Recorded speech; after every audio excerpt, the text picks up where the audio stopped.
Let's find out how to be more protective about climate change situation. We will learn simple ways we can help in reversing climate change right now.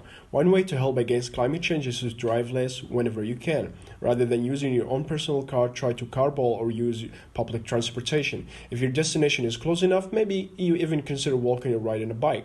Carbon dioxide or CO2 is a major contributor to climate change, and vehicles are a large portion of CO2 producers. In fact, it's estimated that for every 2 mile car trip you take 2 pounds of CO2 are put into the atmosphere.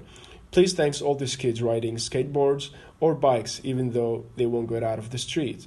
You can also help out by recycling and reusing things when you can, rather than throwing things away. See if you can find another use for them or donate them to charities if the product's still in a good condition. Recycling helps fight climate change because it takes less energy to make a product from recycled products than starting from scratch. Also consider buying things with less packaging in the first place, or items that use recyclable packaging.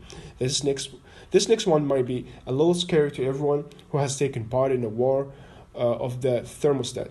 But I challenge you to try and let your homes a little bit warmer in the summer or a little bit colder in the winter, even if just by a few degrees. Moving the thermostat up to 2 degrees in the summer and down 2 degrees in the winter could eliminate an estimated 2,000 pounds of CO2 a year.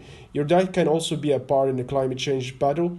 Consider eating less meat when you can, as the animal agriculture industries emit a large amount of greenhouse gases. The livestock sector, which includes the feeding, production, and transport, is reasonable for around 14% of all the green gas emissions around the globe.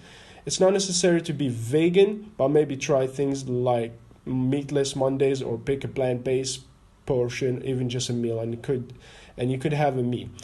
Every little bit helps. I know that it should be noted, however, that it might not be as simple as all plants are better for environment than all meats when taking everything into account, such as energy required to produce food. Overall, though, plant-based diets seems to be better to fight against climate change than meat-based ones. Another thing you can do is inspire others and join fight against the climate change. This can be simply taken to your friends and talking to your friends and your family about the issues, or organizing groups and events in your local community. You can even contact your government officials and urge them to take actions and have policies.